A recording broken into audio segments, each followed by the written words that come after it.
Assalamualaikum warahmatullahi wabarakatuh. Di sini saya akan menjelaskan terkait penindasan pada remaja. Sebelum itu, izinkan saya memperkenalkan diri. Nama saya Agnes Fatmawati dengan NIM 034. Penindasan banyak terjadi di lingkungan sosial, terutama di dunia pendidikan. Dan kali ini yang akan saya bahas berisi tentang yang pertama definisi penindasan, yang kedua alternatif kebijakan, ketiga usulan kebijakan, dan yang selanjutnya ada rencana tindakan. Yang pertama ada definisi penindasan pada remaja. Penindasan adalah tindakan kekerasan yang bersifat negatif. Ini adalah tindakan yang mengganggu orang lain secara fisik, verbal, atau emosional. Sering terjadi di sekolah, dan intimidasi juga dapat ditemui di tempat lain di mana ada interaksi manusia. Bullying atau penindasan bisa terjadi pada siapa saja, namun lebih sering dilakukan pada anak usia remaja. Umumnya tindakan ini bersifat agresif, mengintimidasi, dan dilakukan secara berulang atau terus-menerus. Ada beberapa dampak bullying atau penindasan yang perlu diwaspadai karena bisa mempengaruhi kesehatan mental korban maupun pelaku. Yang pertama ada dari pelaku, yaitu gangguan emosi. Gangguan emosi dapat terjadi pada pelaku karena ketika korban merasa down saat ditindas, itu akan mendapatkan kepuasan tersendiri bagi pelaku.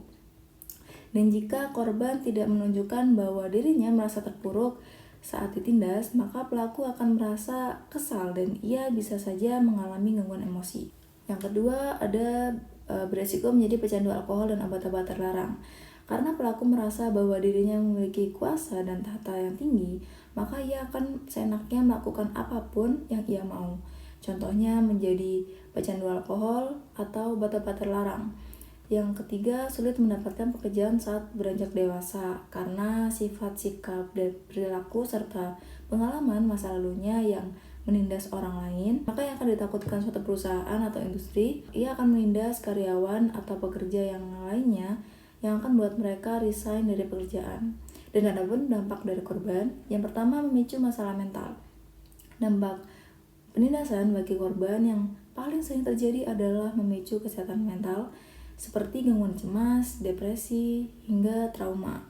Dan yang kedua ada gangguan tidur, yang biasa juga disebut dengan insomnia, menjadi salah satu dampak bullying bagi korban yang tidak boleh diremehkan. Pasalnya, korban bullying sering kali mengalami stres berkepanjangan yang bisa menyebabkan gangguan tidur atau yang biasa disebut insomnia. Yang ketiga, penurunan prestasi. Anak yang mengalami bullying biasanya akan kesulitan untuk memusatkan fokus dan konsentrasinya pada saat belajar. Maka dari itu prestasinya juga akan menurun. Yang keempat ada trust issue. Trust issue merupakan kondisi ketika seseorang sulit mempercayai orang-orang yang ada di sekitarnya. Kondisi ini rentan dialami oleh korban bullying karena mereka akan khawatir apabila mendapatkan perlakuan buruk kembali bila menaruh kepercayaan kepada orang lain. Yang kelima, memiliki pikiran untuk membalas dendam. Dan yang terakhir juga ada memicu masalah kesehatan. Selain psikis, tindakan bullying atau penindasan ini bisa mempengaruhi kondisi tubuh, terutama bagi korban yang mendapatkan kekerasan secara fisik, seperti luka dan memar. Selanjutnya adalah alternatif kebijakan. Di alternatif kebijakan ini berisi tentang cara mengatasi anak yang mengalami penindasan yang bisa dilakukan oleh orang tua. Yang pertama ada mengajak anak untuk konseling dengan psikolog, karena yang pastinya baik korban maupun pelaku ada gangguan mental. Contohnya korban mengalami traumatik dan apabila pelaku akan mengalami gangguan emosi. Yang kedua ada memberikan dukungan penuh pada anak.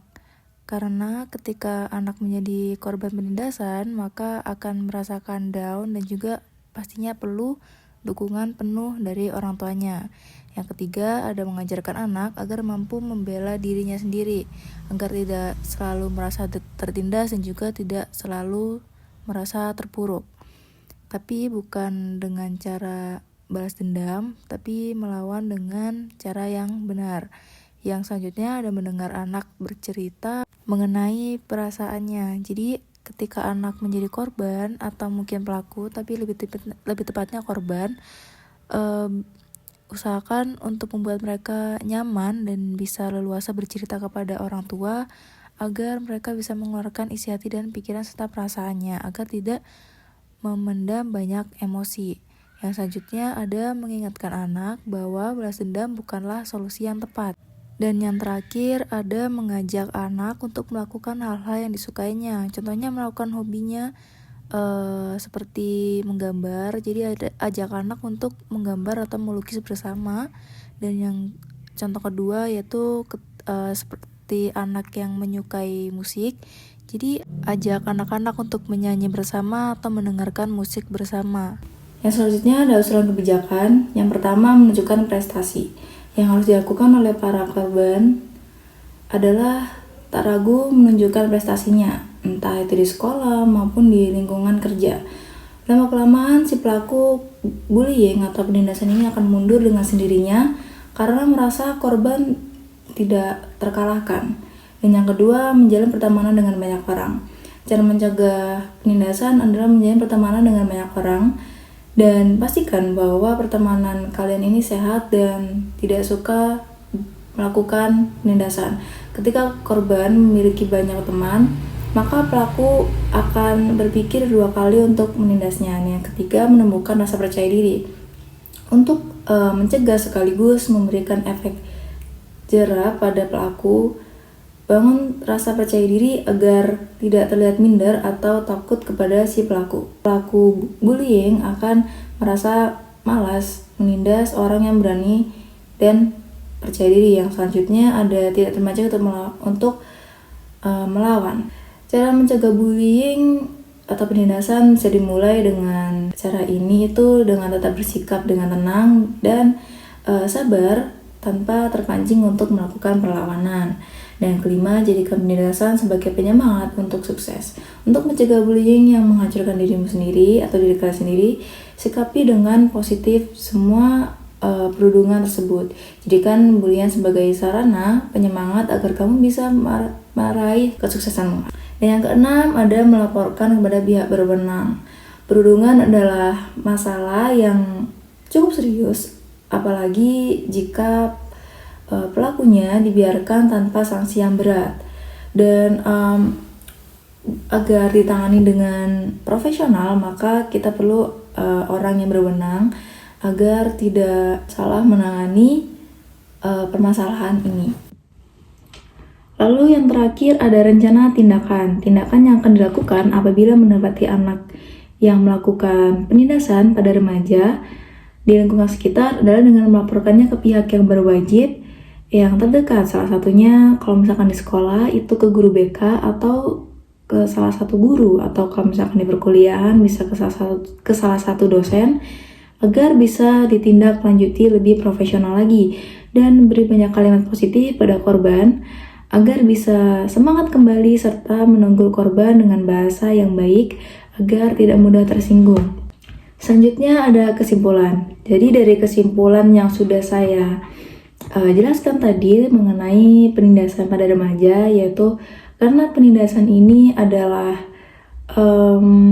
sesuatu yang negatif atau tindak kekerasan yang bisa merugikan orang lain, maka ini tidak bisa disepelekan. Dan apabila kalian menemukan tindakan ini, segera laporkan ke pihak yang berwenang agar bisa ditangani dengan profesional. Tapi kalau misalkan kalian merasa bahwa ini tidak terlalu perlu nih untuk tenaga profesional karena tidak begitu parah, nah karena ini tidak boleh disepelekan, maka kalian bisa menegur pelaku atau juga bisa